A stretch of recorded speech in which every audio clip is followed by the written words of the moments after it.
Seguimos tratando el tema de la creación de Dios, cuerpo, alma y espíritu. Vamos a estar tratando sobre un tema muy importante para nuestra comprensión y entendimiento de las Santas Escrituras, como es a qué nos referimos cuando hablamos de cuerpo, a qué nos referimos cuando hablamos de alma y a qué nos referimos cuando hablamos de espíritu, bíblicamente hablando. En los versículos del capítulo 1 de Génesis, Dios relata cronológicamente los 7 días de la creación y culmina diciendo que todo lo que había creado, Dios lo veía bueno en gran manera. En el capítulo 2 nos va a dar detalles particulares de lo que hizo en esos días de creación y hechura de la tierra y los cielos. Y nos vamos a centrar en lo que fue la creación del hombre. En el relato cronológico de la creación, capítulo 1, vimos que el hombre fue el último en aparecer en escena. Sin embargo, aquí, en el capítulo 2, se comienza con el hombre. Cronológicamente el hombre fue el último, pero en la intención y propósito de Dios, el hombre estaba primero. Génesis 2:7 nos declara: Entonces Jehová Dios formó al hombre del polvo de la tierra y sopló en su nariz aliento de vida, y fue el hombre un ser viviente. Aquí nos da varios detalles. Dice que el hombre fue formado del polvo de la tierra. La palabra formar significa dar forma a algo. Se usa, por ejemplo, cuando se dice que el alfarero da forma a una vasija, cuando va moldeando el barro y va formando una vasija o cualquier otro elemento. Este pasaje hace referencia a la parte física del hombre. El cuerpo, la parte física del hombre, está compuesto, está comprobado científicamente, que está compuesta de los mismos minerales que se encuentran en la tierra. Por eso dice que Dios formó del polvo de la tierra. Cuando hay un estudio biológico de la composición del hombre, los minerales que están contenidos en nuestro cuerpo son los mismos, se encuentran en la tierra. Génesis 3:19 nos da otra perspectiva de esto que nos mostraba la palabra de Dios en Génesis 2:7. Génesis 3:19 dice: Con el sudor de tu rostro comerás el pan hasta que vuelvas a la tierra, porque de ella fuiste tomado, pues polvo eres y al polvo volverás. El versículo 7 de Génesis 2 continúa diciendo que Dios sopló en su nariz aliento de vida. Dios sopló en la nariz de ese ser que había formado con el polvo de la tierra aliento de vida. Esta declaración constituye una figura literaria llamada antropopateia, que consiste en atribuir características humanas a Dios para la mejor comprensión de alguna verdad que quiere transmitir. Muchas veces las verdades espirituales, Dios nos da ejemplos con nuestra vida, con la vida del hombre, para que podamos comprender el significado espiritual. En este caso, la figura se encuentra en el verbo soplar. No es que Dios literalmente sopló para dar vida al hombre, sino que se usa este verbo para indicar que el cuerpo del hombre por sí solo, no tenía vida. Y Dios tuvo que poner esa vida en el hombre.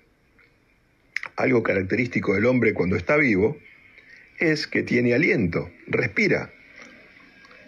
Por eso Dios acá utiliza la palabra sopló. Dice, sopló en su nariz aliento de vida. Le dio vida a ese cuerpo que no tenía vida. La palabra ser, que se utiliza acá, es la palabra hebrea nefesh. Nefesh. equivalente a la palabra griega psuke, que es la palabra que comúnmente se traduce alma. Otras versiones también lo traducen, este versículo lo traducen como fue el hombre un alma viviente. El alma del hombre es la parte que le da vida al hombre.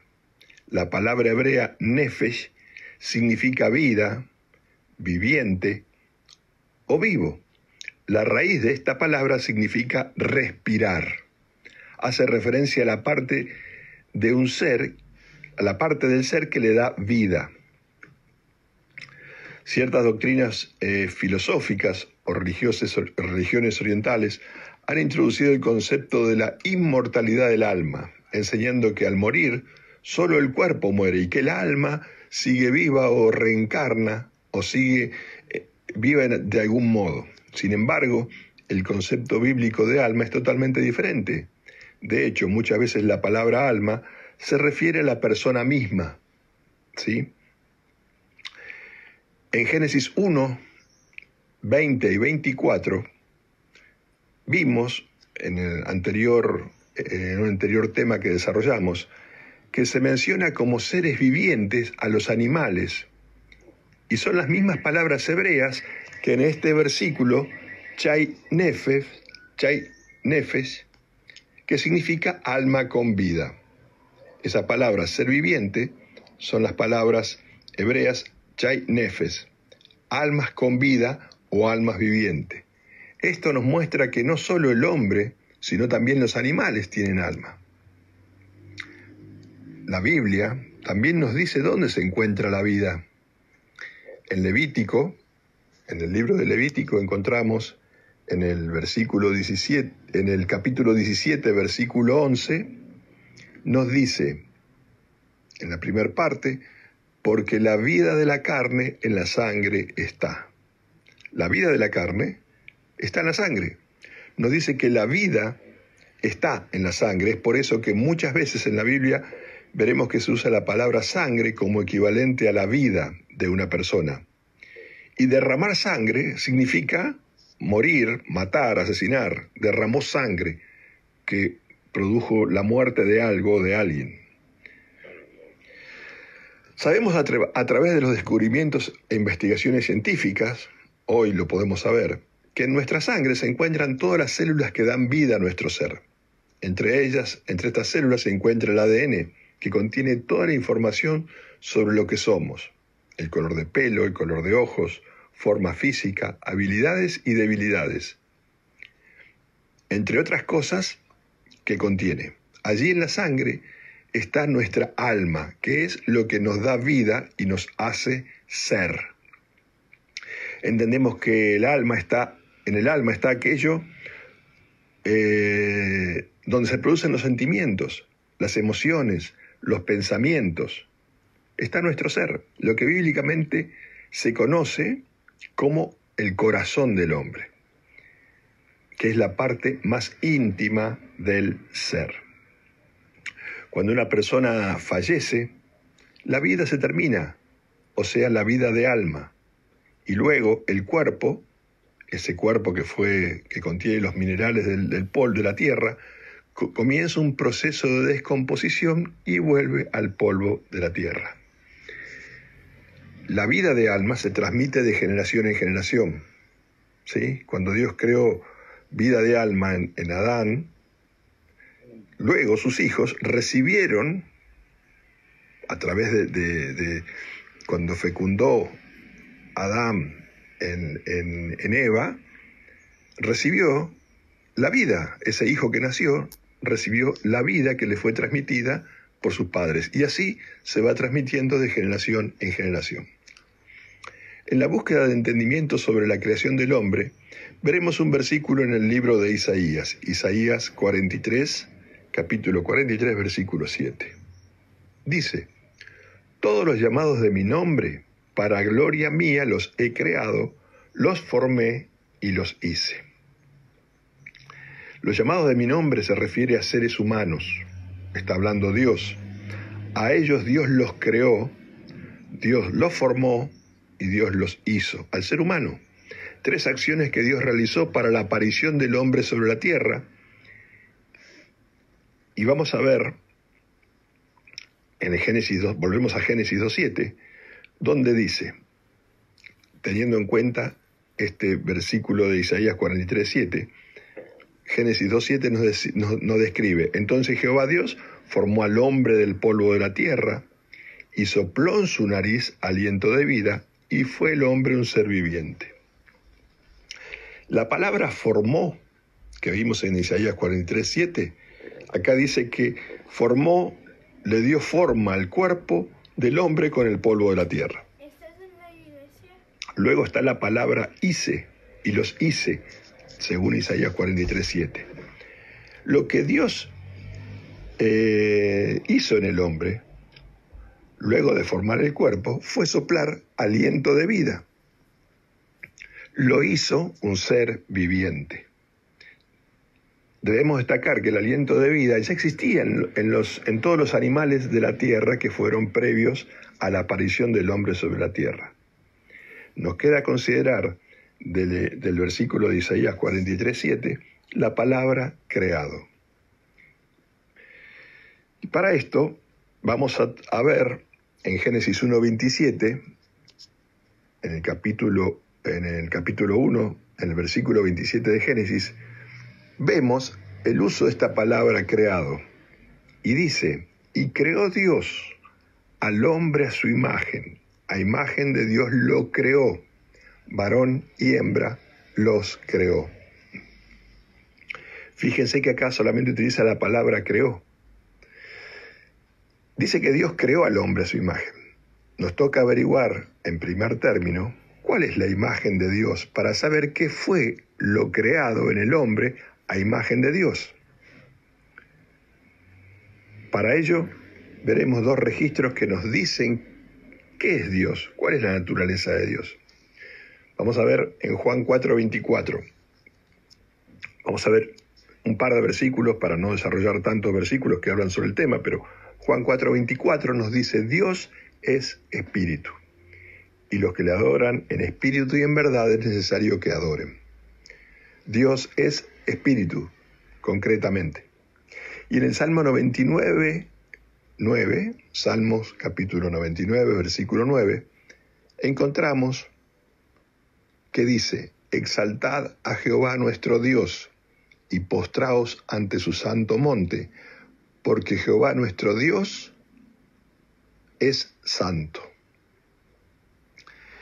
El significado de santo, el significado en griego es la palabra haion, es separado del impuro, apartado del mal. Eso quiere decir santo. Separado del impuro, apartado del mal. Podemos ver que Dios es espíritu y es santo. Por eso la Biblia también se lo llama Espíritu Santo. Vamos a encontrar muchos registros que hacen referencia a Dios y lo llama Espíritu Santo. En griego sería Pneuma Haion. Primeramente veremos lo que no es espíritu. Vamos a ver lo que no es un espíritu, para entender lo que es espíritu. Para ello acudimos a una declaración del Señor Jesús cuando se presenta en su cuerpo resucitado, luego de haber sido resucitado de los muertos. Él se presenta ante los discípulos. Y los discípulos, cuando lo ven, pensaban que veían un espíritu. Vamos a ir al libro de Lucas, en el capítulo 24, versículo 39, que nos dice, mirad mis manos y mis pies, Jesús hablándole a los discípulos, que yo mismo soy, palpad y ved, porque un espíritu no tiene carne ni huesos como veis que yo tengo. Jesús se presenta ante los discípulos en su cuerpo resucitado, similar a lo que él era con las señales de la crucifixión. Y él le dice, miren, tóquenme. Ellos pensaban que había un espíritu. Y él le dice, un espíritu no tiene carne ni huesos como veis que yo tengo. Un espíritu no tiene carne ni huesos, o sea, no tiene cuerpo, a diferencia del hombre, que sí tiene un cuerpo. Por lo tanto, podemos decir que tampoco tiene vida de alma, ya que ésta es para darle vida al cuerpo. Un espíritu no tiene ni cuerpo ni vida de alma. No tiene alma. Podemos decir entonces que la imagen a que hace referencia Génesis 1:27 no tiene que ver con el cuerpo y el alma del hombre. En la Biblia, la palabra espíritu es la traducción de la palabra hebrea ruach, y del griego la palabra para espíritu es pneuma. De ahí deriva también, por ejemplo, una palabra que usamos nosotros, neumáticos. Ambas palabras tienen el sentido de, tanto ruach como neuma, tienen el sentido de una fuerza vital invisible, una energía superior que no lo podemos ver. La palabra ruach tiene el sentido primordial de aire en movimiento. Es la palabra que comúnmente se traduce aire o viento. De ahí también la palabra en el griego neuma, y la cual conocemos nosotros que utilizamos neumáticos. Además de espíritu, también se traduce la palabra espíritu en la Biblia, la encontramos traducida como aliento, como soplo, como mente y otros usos más. Al estudiar los usos de espíritu, tanto en el texto hebreo como en el griego, podemos ver que se llama espíritu a varias cosas, diferentes cosas. Como vimos ya, Dios es espíritu, según vimos en Juan 4:24, y es llamado Espíritu Santo. También en muchos pasajes, Jesús, luego de la resurrección, es llamado el Espíritu. A Jesús, en su cuerpo resucitado, la Biblia lo menciona como el Espíritu. Esto lo podemos ver en el libro de Apocalipsis, en el capítulo 2. Voy a mencionar los versículos. Voy a dar una serie de versículos para que después el que quiere investigarlo lo pueda hacer. Apocalipsis capítulo 2, versículo 7, en el versículo 11, versículo 17 y versículo 29. También el adversario y sus demonios son llamados espíritus. El diablo y sus demonios son llamados espíritus. Esto lo tenemos, por ejemplo, en Efesios capítulo 6, versículo 12, en Mateo capítulo 12, versículos 43 al 47, Lucas 4, 33, Hechos 16, 16. También encontramos que a la vida del hombre se la llama espíritu. También a la vida del hombre se la llama espíritu. Hay una fuerza natural en el hombre, invisible, que lo lleva a ser lo que es. Génesis 6, 17, por ejemplo, en Génesis 7, 15 y 22, Salmos 78, 39, ahí se usa la palabra soplo. También a los sentimientos, emociones, pensamientos, ánimo y el carácter humano se lo llama espíritu. Hay varios versículos en los cuales podemos ver esta característica. El ruach de los hombres, también encontramos en la Biblia, el espíritu de los hombres, o sea, esa fuerza natural, deja el cuerpo en ocasiones de la muerte y vuelve a Dios.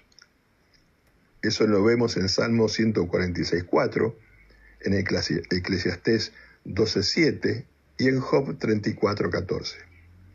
O sea, vemos básicamente todo tipo de energía o fuerza invisible es llamado en la Biblia ruach o neuma, o sea, espíritu. Por lo que hay que estar atentos y estar entendiendo el contexto para poder determinar claramente su uso. Pero hay un uso especial de espíritu que analizaremos con más detalle. La Biblia habla de una clase especial de espíritu que es llamado Espíritu Santo. Debido a que es un espíritu especial, también es llamado Espíritu de Dios o Espíritu de Jehová en el Antiguo Testamento, porque proviene de Dios. En el Nuevo Testamento también se lo llama Espíritu de Cristo. Además, este espíritu da a la persona, que esto es lo importante, la persona que recibe el Espíritu de Dios, da a la persona la capacidad de tener una íntima relación con Dios. Este Espíritu Santo, la Biblia declara que es un don de Dios, es un regalo de Dios al hombre. Esto lo vemos en Hechos capítulo 2, versículo 38, por ejemplo, en Hechos 10, 45. O sea, es algo que Dios da, es un regalo de Dios. En el libro de Hechos, capítulo 1, versículo 8, dice que a través de este Espíritu el hombre recibe poder. Y también vemos en Lucas 24, 49, que se lo llama en la Biblia poder desde lo alto. O sea, es una capacidad de poder que Dios nos da. El Espíritu Santo es una especie de conexión directa con Dios que nos permite relacionarnos con Dios y consecuentemente manifestar su sabiduría, su poder, su autoridad, su amor y otros muchos atributos. Teniendo este panorama de lo que es espíritu, a diferencia de alma y de cuerpo, volvemos a Génesis 1, capítulo 1, versículos 26 y 27, donde dice: Entonces dijo Dios, hagamos al hombre a nuestra imagen, conforme a nuestra semejanza, y señoree en los peces del mar, en las aves de los cielos, en las bestias, y en toda la tierra, y en todo animal que se arrastra sobre la tierra. Y creó Dios al hombre a su imagen, a imagen de Dios lo creó, varón y hembra los creó. Aquí vemos que Dios creó al hombre con una imagen semejante a la suya. Crear, la palabra crear, es la palabra hebrea bará, que ya lo hemos explicado en otros audios, es traer en existencia algo que no existe. Es crear desde la nada o dar algo en origen, dar origen a algo. No existía anteriormente, por lo tanto podemos decir casi con total certeza que en el hombre lo que fue creado a imagen y semejanza de Dios fue Espíritu Santo, o naturaleza espiritual apartado de todo mal. Por medio de este espíritu, el hombre estaría conectado con Dios y tendría también atributos, los atributos de Dios, como sabiduría, autoridad, poder, amor, y también la capacidad de tener el carácter moral de Dios. Que tenga la capacidad no quiere decir que esté obligado a hacerla. Esta capacidad que Dios le dio le permitiría ser el Señor de la creación de la tierra. Dios le confirió al hombre estos atributos espirituales para que Él sea quien domine, quien gobierne la tierra. Era el representante de Dios en la tierra. Por eso necesitaba esos atributos que no los tenían otros seres creados. Era solamente en el hombre puesta esa capacidad dada por Dios para tener los atributos de Dios y poder señorear en toda la creación de Dios, todo aquello que Dios había creado, todo lo que Dios puso en esta tierra para que el hombre gobierne. Pero el hombre necesitaba tener atributos especiales, únicos, dados por Dios al hombre. Esto fue la creación del hombre: cuerpo, alma y espíritu. 3 cosas que hacen una sola cosa: el ser creado por Dios en el origen, el Adán, hombre y mujer. Dios te bendiga y seguimos en los próximos audios viendo acerca de la creación original de Dios.